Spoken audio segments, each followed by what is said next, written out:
Father Christian out here in the sunny shores of Stuart, Florida. And next to me is the man at the main global campus, the brand new campus in 90210. That is Father Michael Sadev and his beard. And today we do have an Elate 8 edition. We just got through the Saintly 16. It is exciting what's happening here on Monday Madness.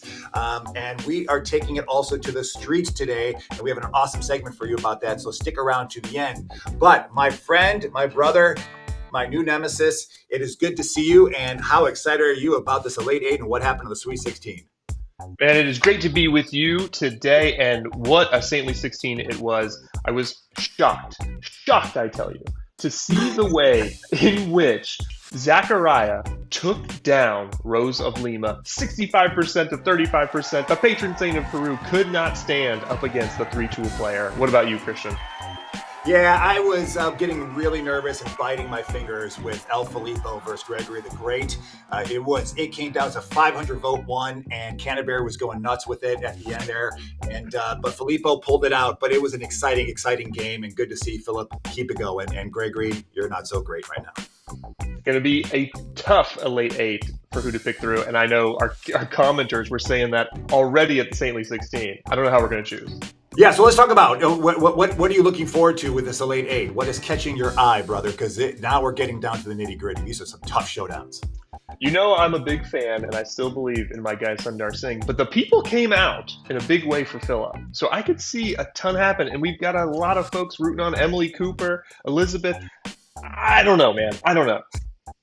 And I would have to say you can't count out Zachariah. He is a new one who is rising. There's a lot of love for him for so many. I know you're going to talk about maybe him a little bit later on, but from incense to the triple threat, he's got some gusto to him. So I would say look out for the Zachariah.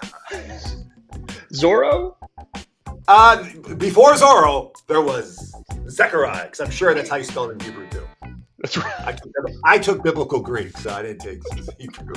Sorry, shout out BTS. Biblical Hebrew. Yeah. Sorry, Ian over it. I'll stop talking.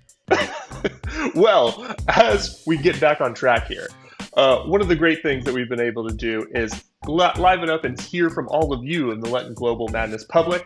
And so we are dubbing 2 new Canon of the Comments. Christian, we've got some worthy contenders. Who did you find first to name the Canon of the Comments? Yeah, well, over on this end, Diane, on April 2nd at 8:24 a.m., you came out, and this is for our Rose of Lima versus Zechariah matchup. And she was nice and simple. She just said, faith and faithfulness are messy sometimes.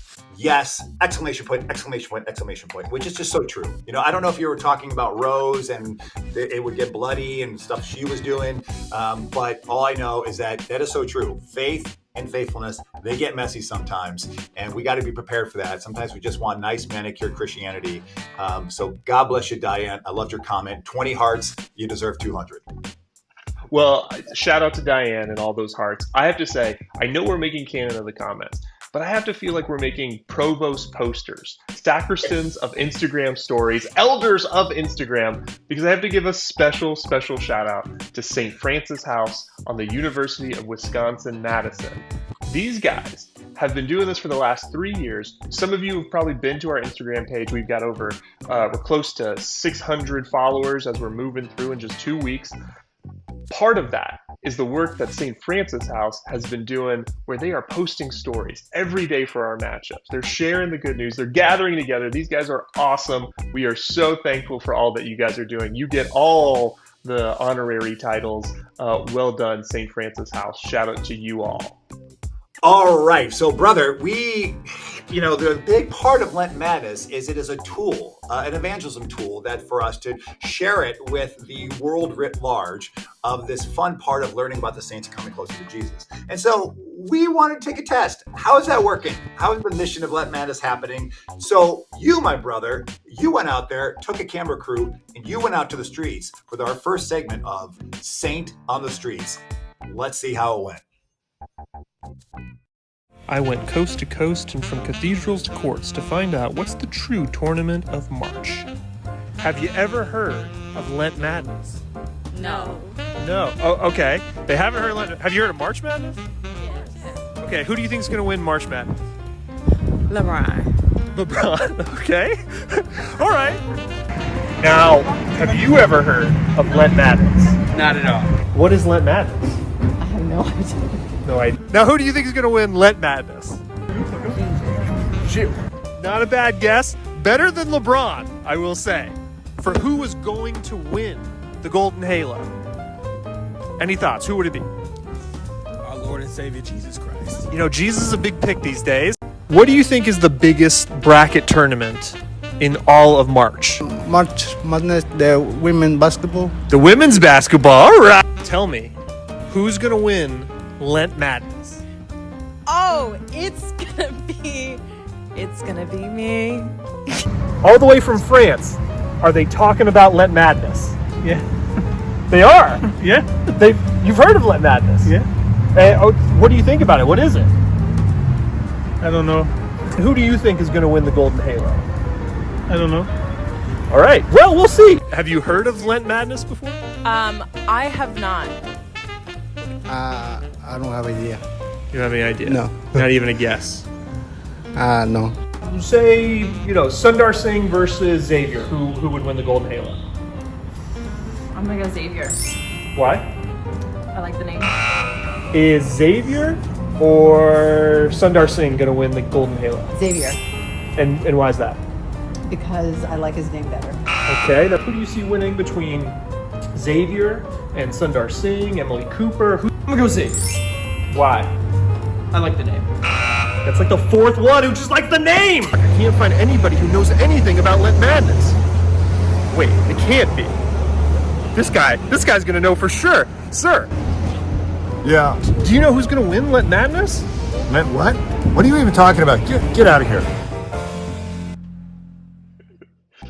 Okay, so listen, the trajectory looks straight up. I mean, it's good. We got a place to start. It's good. People are interested. People are excited. Xavier apparently is going to take us to broaden the scope of Lent Madness. We write Xavier, there's going to be millions next year. They love the name. I don't know why, and I really had a lot of hope that that last person was going to be supremely, executively helpful, and just nothing. But that means that we've got some work to do spreading the good news of Jesus Christ always, and doing it through the good news of Lent Madness, which is what this is all about. Shout out to Tim and Scott once again, our great godfathers. You saw that at the end there. So they, as you know, they're always in the wings. They're sitting there, just hovering, keeping this moving forward in the backdrop. So, which brings me to a moment of madness, of all the gratitude and gratefulness about what this is really about and how we're being formed and taught by these great saints to bring us closer in our faith to Jesus. And so, my friend, tell me about your moment of madness this week. Whenever I look back at these saints, all of them could really inspire us. But for some reason, Zechariah really stuck out to me. As I delved deeper into his story, the idea that he was a member of this priestly class that all had different roles anytime these great festivals were taking place. And for him, when it came time, he was chosen by lot to offer incense, this really sacred act that you only got to do once as a priest in your lifetime. And so he goes and he does it in that moment where Gabriel appears to him, and we hear the story that we all know as he prepares to meet John.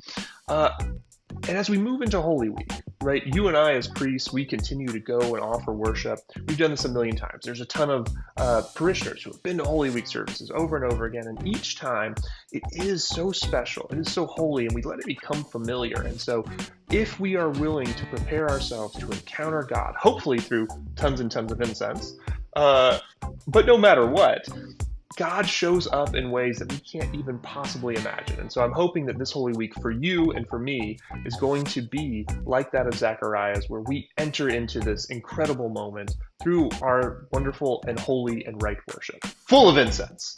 What about Yes. you? Yeah, for me, I'm going to stick with that whole Zachariah matchup and who is on the other side, which is Rosalita de Lima, because there was a lot of comments about, the self-mutilation, and I get it. That's a hard one to digest in 2025. For sure. During her time and that understanding that ascetic lifestyle, it is that idea, though, of the suffering that comes with following the cross. So she was taken into a new level of living into that suffering.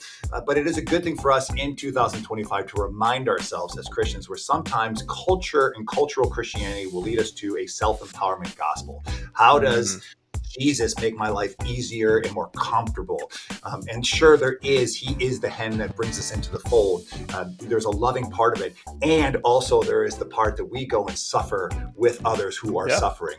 And when we push back against the cultural machine and push back against the machines of injustice, there is going to be suffering and there's a cost. And for us to be prepared for that. And I think the Buddhists really get it right when they say, what is life? It is suffering, suffering, and suffering. When you embrace that and say, that is the walk of the cross, that you are ready for it. And it makes you more resilient because you know you're onto something and God is with you and will pick up and walk with cross with you. But so thank you for Rosalita for reminding me of that, of just what it means to follow Jesus. And there is a cost for it. Be prepared for it. And that means you're doing the good work. Absolutely. And, we hear all these stories of all these incredible saints, the ways in which their time and their place, they were living out what Christ was calling them into. We experience these same calls in all different ways. And so as you journey through this Lent Madness season, keep on experiencing, sharing, and living out where Christ is calling you to today.